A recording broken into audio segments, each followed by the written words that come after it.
Olá, pessoal! Uma aula extra de presente para vocês. O professor José Aparecido da Silva, um grande pesquisador, um grande estudioso da área da inteligência. Professor, o senhor pode falar um pouquinho para nós do seu conhecimento acerca da influência genética na inteligência e de todas as variáveis que envolvem esse construto tão estudado?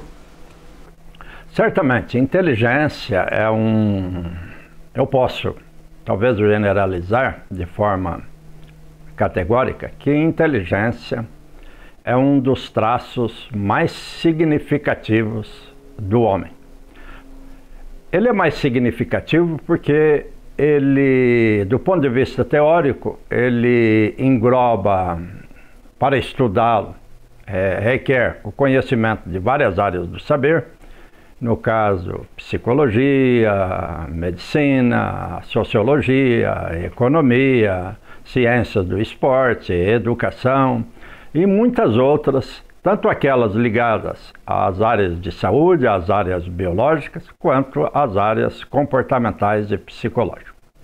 O segundo aspecto muito importante, porque focar em inteligência, são as implicações que a inteligência ou os seus agregados, as suas variáveis agregadas, têm numa sociedade moderna que está se tornando cada vez mais complexa. E eu, particularmente, partilho a teoria e estou elaborando uma teoria nessa direção de que o traço de inteligência, o atributo de inteligência é a variável que será e está sendo, estamos observando isso com muita frequência, mais importante fruto da complexidade que as sociedades modernas estão passando ou estão vivenciando nos últimos anos. Eu sempre digo que, fruto do meu conhecimento acerca da inteligência, para estudá-la, nós temos que fazer, ou podemos fazer, 5 questões ou 5 levantamentos principais. Todos eles são interindependentes. Isso significa que cada um deles depende dos outros e assim sucessivamente. A hierarquia ou a ordem na qual eu vou mencionar é simplesmente para poder espelhar de modo mais didático. A primeira questão que a gente faz acerca da inteligência sempre é: quantas inteligências nós temos? Ou seja, inteligência como um construto, similar a outros que estudamos, alguns deles, por exemplo, felicidade, liderança, criatividade, amor, dor, empatia, empreendedorismo, personalidade, todos são construtos. Construtos é uma construção, um conjunto de propriedades que leva a inferir a existência de um fenômeno importante para os comportamentos humanos. No caso, a inteligência é um construto. É um construto que nós podemos fazer, então, essas questões. A primeira questão é: quantas inteligências nós temos? É um fenômeno uni ou multidimensional? Há várias teorias e várias concepções. Alguns supõem que nós temos várias inteligências. O problema com várias é que n maior que 2 são várias, né? Nós podemos ter uma teoria que reza que temos apenas 3 inteligências, exemplificando inteligência analítica, inteligência criativa, inteligência prática. Alguns outros supõem a existência de 7 ou 10 inteligências, tal como um teórico estudioso muito conhecido da inteligência, que é o professor Gardner, Howard Gardner, que supõe a existência de 7, 10, atualmente 12 formas ou tipos específicos de inteligência. A teoria dele é conhecida como inteligências múltiplas.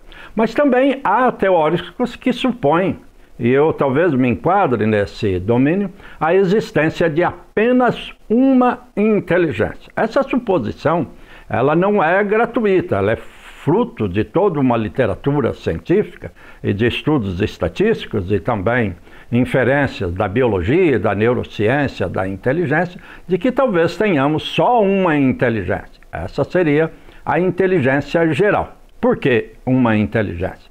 Porque as estatísticas têm mostrado que todas as habilidades, vocês nomeiam, vocês escolham quais são essas habilidades, estão altamente correlacionadas entre si, especialmente aquelas habilidades que nós podemos avaliar, mensurar ou retirar algum score para poder expressar. Então, em geral, a primeira questão é: temos uma ou temos várias inteligências? Entendendo que inteligência é uma capacidade muito geral que nos permite abstrair, trabalhar com conceitos simbólicos, raciocinar. Normalmente, nós definimos, a grosso modo e muito rapidamente aqui, dois tipos de inteligência. A inteligência fluida, que é a capacidade de lidar com o novo, raciocinar de forma abstrata, lidar com a complexidade do nosso dia a dia.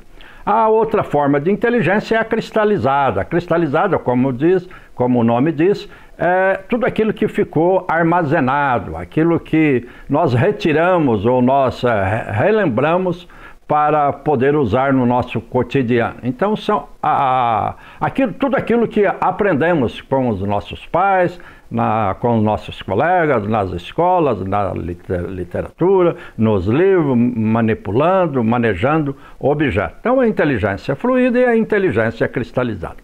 A segunda pergunta, que é também bastante interessante, e certamente depende de como nós entendemos a primeira: quais são as variáveis que estão por trás ou subjacentes a esse construto, no caso, a inteligência? Quais são essas variáveis? Essa variável sofre influência genética ou sofre influência do ambiente? Em outras palavras, são os genes, ou são a genética, ou o ambiente, ou os ambientes que afetam os comportamentos inteligentes. Então, qual é o papel da genética e do ambiente no desenvolvimento, na estabilidade da inteligência? Também é um grande problema teórico, é um debate que é novo, é recente, no sentido do crescimento dos estudos sobre o projeto Genoma. Mas é muito antigo esse debate. Antigos filósofos, praticamente todos, debateram se um grande conjunto ou praticamente todos os comportamentos complexos, especialmente a inteligência, deve ser exclusivamente aos nossos genes ou deve-se ao ambiente. Nesse caso, nós precisaríamos falar muito. Quando pensamos em genética do comportamento, nós temos que pensar ou de qualquer traço. Traço é qualquer atributo de comportamento que podemos mensurar e que tem uma variabilidade, ou varia na população. A altura, por exemplo, é um traço, varia na população. Alguns são mais altos, alguns são mais baixos, a maioria fica na média. No caso, a inteligência é similar, análogo à ideia da altura. Algumas pessoas têm mais, algumas pessoas têm menos. Sempre fazemos a pergunta: por que algumas pessoas são mais inteligentes do que outras? Porque algumas pessoas parecem, desculpa a expressão bastante simples, ter uma Mercedes na cabeça, enquanto outras pessoas têm um Fusquinha. É óbvio, e nós verificamos no dia a dia, que todas as pessoas, quase todas elas, chegam ao fim da viagem. Mas algumas pessoas chegam muito rapidamente. E aquelas que chegam muito rapidamente, às vezes capturam tudo ou pegam tudo e deixam muito pouco para os demais. Talvez essa seja a grande razão das desigualdades no mundo e no Brasil. As pessoas muito inteligentes pegam tudo. As pessoas pouco inteligentes ficam muito pouco para partilhar. E esse pouco é partilhado com uma grande parcela, porque é dito que as pessoas menos inteligentes constituem a maioria. Ok, mas qual é o papel da genética e qual é o papel da ambiência? Quando pensamos em genética, nós temos que pensar de duas maneiras. A primeira, a genética que envolve o comportamento, a genética comportamental. Uma maneira de estudar modelos de estudar a genética comportamental é analisar os gêmeos. É uma ideia antiga, criada ou proposta pelo Francis Galton, que levantou a ideia de que para estudar as influências genéticas nós deveríamos estudar como os gêmeos monozigóticos, oriundos de um óvulo só, e os gêmeos dizigóticos ou fraternos, oriundos de 2 óvulos, portanto iguais aos irmãos normais, recebem influência desses genes. A outra maneira é estudar quais são os genes responsáveis pela inteligência. Nesse último caso, é a genética molecular. Então, temos esses 2 tipos, a genética de comportamento, que é estudar. Veja, é muito belo esse modelo, porque nós podemos estudar as influências genéticas sem conhecer o DNA. Enquanto o outro caso é conhecer exatamente quais são os genes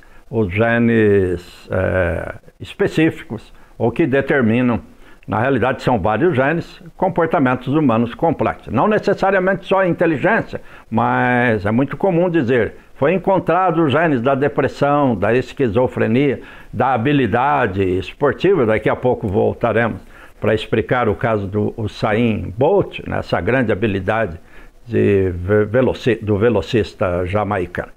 Quando pensamos no ambiente, nós também pensamos em 2 tipos de ambiente, ou ambiência. O ambiente que nós chamamos compartilhado e o ambiente que nós chamamos não compartilhado.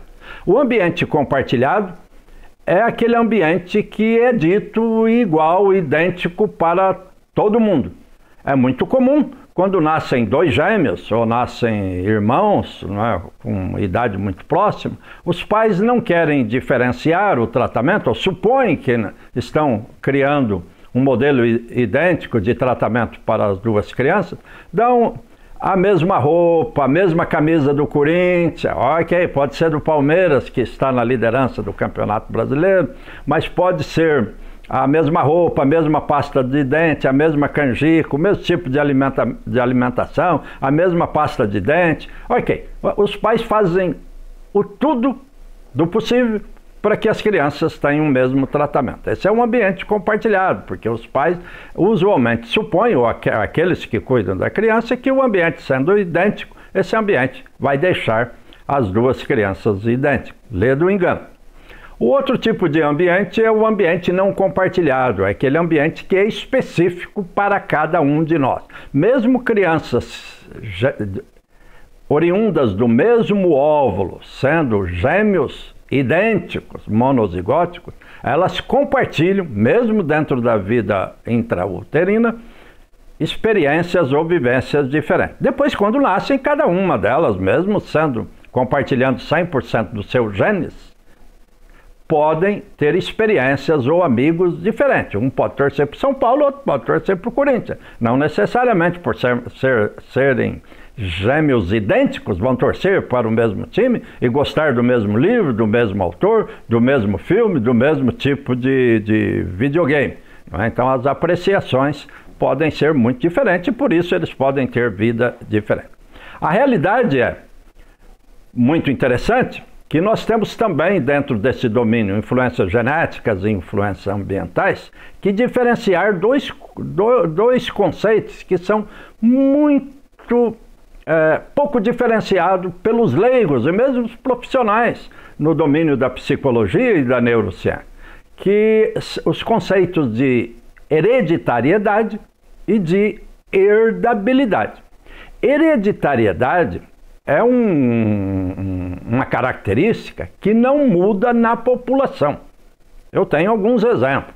Por exemplo, ter 2 olhos, ter um nariz, uma boca, duas orelhas ou 2 ouvidos, uma cabeça, ter 10 dedos ou 2 braços, membros superiores, e também 2 membros inferiores com 10 dedos. São características que não mudam na população. Então, há um gene específico que determina de fato essas características. Por outro lado, herdabilidade não é um conceito muito comum, expresso pela mídia ou mesmo por pesquisadores que não sejam conhecedores da genética do comportamento. Herdabilidade significa a variação de um traço na população. Dois exemplos são muito comuns. O primeiro é a altura. A altura é geneticamente determinada, todavia, mas varia na população. Há 2 semanas o IBGE mostrou que a altura dos brasileiros tem mudado, alterado, para mais 2 a 3 centímetros nos últimos 50 anos. Do mesmo modo, se diz que o QI aumenta de 2 a 3 centímetros de geração para geração. Então, embora seja herdável do ponto de vista da herdabilidade esse traço muda ou altera de tempos em tempos ou em função da população. Então é importante que a população saiba disso. Toda vez que falamos hereditariedade ou herdabilidade da inteligência, o melhor conceito é herdabilidade, é importante entender que é diferente de hereditário. Hereditário é uma característica que não altera na população, é mantida quase constante. Por exemplo, ter 2 olhos, uma cabeça, 2 ouvidos. Enquanto que herdabilidade significa a variação de um traço na população. É muito importante pensar em herdabilidade, da inteligência em particular. Por quê? Os estudos têm mostrado, e centenas de estudos feitos nos 4 quadrantes do planeta, acompanhando de forma transversal e longitudinal crianças, desde o nascer até a minha idade, 64 anos de idade, não significa que sou idoso, eu sou jovem há mais tempo, como eu já verbalizei isso em várias ocasiões. Significa que, à medida que vamos nos tornando mais velho, a influência da genética aumenta. É o contrário do que todo mundo pensa. Todo mundo pensa que nos tornando mais velho, o ambiente seria mais importante. Mas a literatura científica de estudos longitudinais mostra exatamente o contrário. Prestem bem atenção. As influências genéticas aumentam com a idade, chegando a 80% na fase adulta.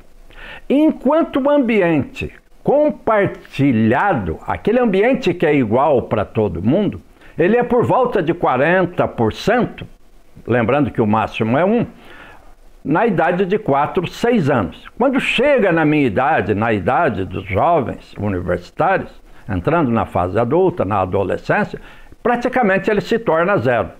E o ambiente não compartilhado, que é um ambiente específico para cada um, inclusive alguns chamam ambiente microgenético, ele permanece relativamente constante por volta de 20% ao longo de toda a vida. Então, todas as pessoas em geral, os leigos e muitos, eu gosto de dizer, educadores, sempre rezam e gritam de alto e bom som que todas as influências ambientais são mais importantes. Isso é exatamente porque eles não conhecem genética do comportamento, porque os estudos atuais categoricamente têm indicado e revelado com muita robustez que todos os comportamentos humanos complexos sofrem influência da herdabilidade. E a herdabilidade é responsável por 60% a 80% da variança desse comportamento e o mais importante, aumenta com a idade. A terceira pergunta, então relembrando, a primeira pergunta é quantas inteligências nós temos? A ideia é que tem teóricos que sustentam que temos uma só e outros sustentam que temos várias. O problema com a teoria que reza que temos várias é quantas são? Podem ser 2, podem ser 3, pode ser 7, pode ser 10, alguns supõem 150 ou mais formas ou habilidades específicas. Outro dia discutiremos com maior profundidade cada uma dessas teorias. A segunda questão que colocamos e damos um certo destaque é o papel da genética e do ambiente ou da ambiência sobre o comportamento dos humanos complexos, especialmente a inteligência. Nós falamos muito rapidamente que a inteligência sofre muita influência genética dos genes. Nós não sabemos quais são os genes ainda, sabemos que são influências genéticas, e essas influências aumentam com a idade, chegando a 80% na maturidade, enquanto que o ambiente compartilhado chega a 0 na idade adulta. E o ambiente não compartilhado fica aproximadamente 20% ao longo de toda a vida. Então, em resumo, influências genéticas e aditivamente com o ambiente não compartilhado, ambos explicam a maior parcela dos nossos comportamentos humanos complexos. Ao contrário do que todo mundo pensa, a crença comum de pais, educadores, desculpa se a literatura vai nessa direção contrária do que todos esperam, o ambiente compartilhado, aquele ambiente que nós fazemos tudo igual, explica muito pouco do desenvolvimento intelectual, especificamente do desempenho nos scores de inteligência. Isso não significa que o ambiente compartilhado não seja importante. Eu estou dizendo que ele não é importante para o desenvolvimento dos scores da inteligência. Por exemplo, muitas pessoas me perguntam, e eu mesmo já escrevi recentemente sobre isso, se a habilidade do grande velocista jamaicano, que corre mais rápido do que o vento, o Usain Bolt, que sempre ganha os 100 metros em especial, 200 metros também, será que essa habilidade, ele nasceu com ela? É fruto exclusivo do seu patrimônio genético, está no seu genes? Ou essa habilidade deve-se exclusivamente ao treinamento intenso, regular, à disciplina física com a qual esse jovem passa grandes períodos da sua vida? Ele disse nos jornais que ele é uma pessoa como qualquer outra. A única diferença é que ele gosta de ficar no quarto assistindo televisão. E até nas Olimpíadas ele disse que a única coisa que eu fiz de diferente foi comprar uma televisão. Mas eu fico no quarto e correndo. Mas eu bebo a minha cerveja. Ele não falou a marca da cerveja, mas eu imaginei qual que fosse. Não é? Se vocês quiserem pegar um patrocinador, eu posso falar a marca da cerveja aqui. Certamente os genes não crescem num vácuo. Há uma grande interação entre o seu patrimônio genético e os exercícios com as quais os genes se desenvolvem nesse ambiente. Mas eu certamente diria que o patrimônio genético dele, ele tem uma genética apropriada para um corredor e ele implementou isso de forma inteligente, fazendo exercícios continuamente. Bem, mas essa é uma longa história, nós vamos chegar lá. Indo rapidamente, depois nós temos a outra pergunta, duas outras perguntas, depois nós concluímos dizendo as implicações da inteligência. Essas duas outras perguntas são: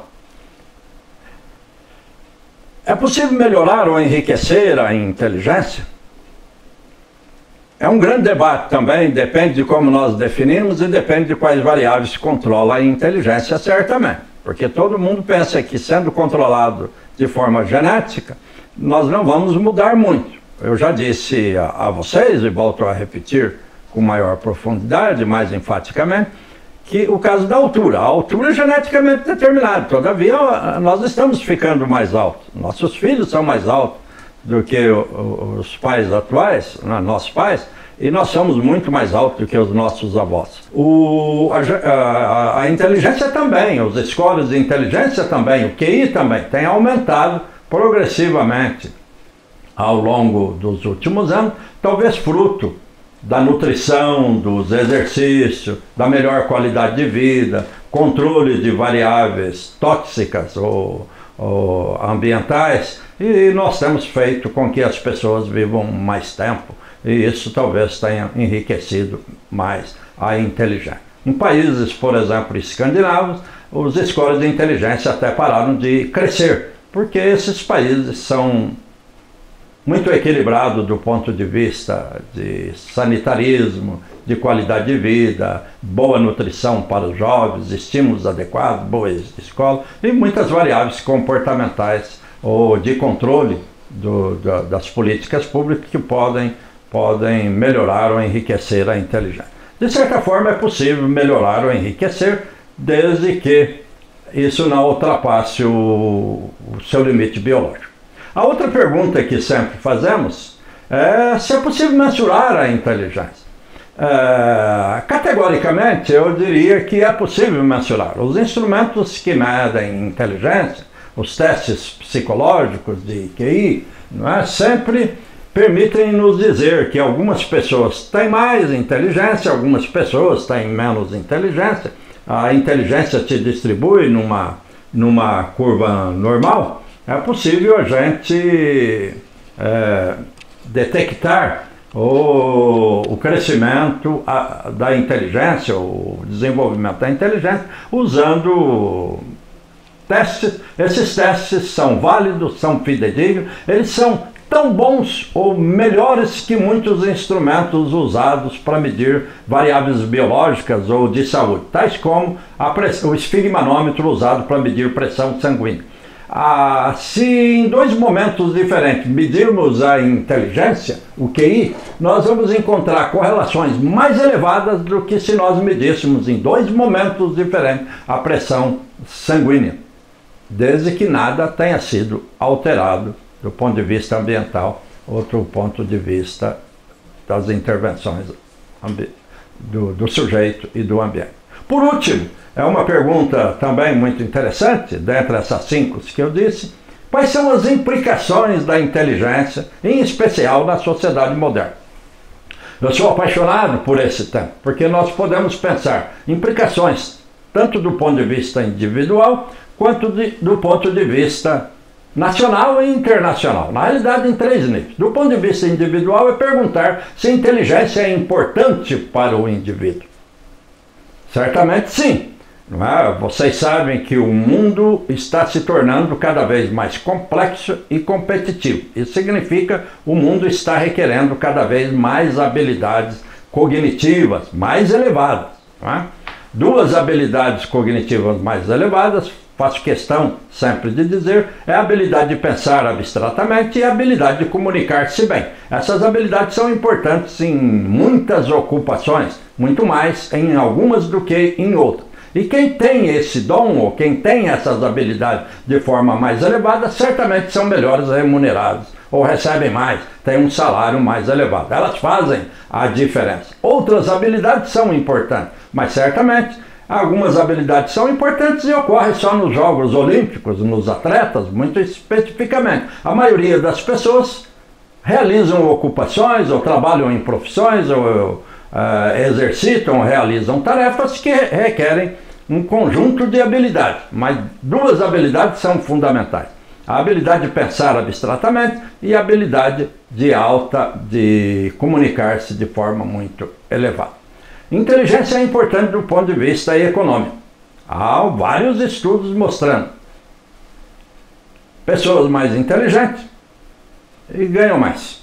Elas têm melhores salários. Em média, é evidente que tem diferenças individuais, mas em geral a correlação entre QI, que é um indicador de inteligência, e a renda per capita, individualmente ou dentro de cada estado, de cada nação, está altamente correlacionada com o seu score no QI. Em outras palavras, maior a inteligência, maior a renda. A outra maneira de pensar a implicação da inteligência, ou quão importante a inteligência é para a sociedade, é pensarmos o impacto da inteligência na sociedade, especialmente em termos nacionais e em termos internacionais. Vejam bem qual é a ideia. Se uma pessoa tem QI 110 e ela ganha 2 pontos de QI, suponha que ela aumente o seu QI para 112. Com certeza, em termos individuais, não vai fazer grande diferença. Vai aumentar muito pouquinho a renda desse sujeito comparada ao momento ou com outras pessoas que têm 110. Talvez nem haja diferença. Mas agora suponha que um país tenha 200 milhões de habitantes, 204 milhões de habitantes como o Brasil. E que desse total, supostamente, vamos supor, todos nós ganhamos 2 pontos de QI a mais. Então faça o cálculo. 2 pontos de QI a mais para toda essa população pode significar um aumento astronômico no PIB da nação. Então, em termos de estados, em termos nacionais, é muito importante que a gente consiga elaborar estratégias, técnicas, instrumentos de fomento às habilidades cognitivas, especialmente aquelas habilidades que compõem o núcleo central da inteligência, de leitura, escrita, matemática e ciência, e algumas muito similares. É o exemplo típico do PISA, o Programa Internacional de Avaliação dos Estudantes, que é nucleado nessas habilidades específicas e que essas habilidades específicas podem fazer com que as pessoas se tornem mais inteligente. E vamos pensar, por último, comparações internacionais. O Adam Smith, um grande economista que escreveu, do passado, que escreveu um grande livro chamado A Riqueza das Nações. Posteriormente, alguns psicólogos que trabalham com inteligência escreveram um livro chamado Inteligência, o QI, e a Riqueza das Nações. Por que algumas nações são ricas e algumas nações são pobres? Há várias respostas. A maioria das respostas focam aspectos institucionais, aspectos de políticas públicas dirigidas para o controle financeiro, para a poupança, para os recursos internos. Poucas respostas envolvem comportamento mais específico ou as habilidades das pessoas que vivem naquelas nações. Então tem teóricos que estão analisando atualmente, incluindo economistas, psicólogos e outros profissionais mesmo de neurociência, se perguntando por que algumas nações são ricas, algumas nações são pobres, hoje, no ano de 2016. As respostas, ou a resposta principal, tem sido, talvez porque algumas nações têm, em média, um QI mais alto do que outras. E QI, ou inteligência, tem sido altamente correlacionada com várias variáveis positivas, inclusive renda, e especificamente, nesse caso, com o PIB, o Produto Interno Bruto. Em outras palavras, QI mais elevado significa desenvolvimento econômico mais elevado. Então, o que nós precisamos de fato? Se inteligência é tão importante quanto isso. Aliás, é importante que se saiba também, inteligência está altamente correlacionada com longevidade. Pessoas que têm QI mais alto vivem mais tempo. Isso é categórico, é um fato. Normalmente a gente pensa sempre nas variáveis biológicas, exclusivamente de saúde, mas é dito, o QI serve como uma armadura, o QI serve como uma ferramenta protetora da saúde. É óbvio que pessoas mais inteligentes controlam melhor os fatores de risco.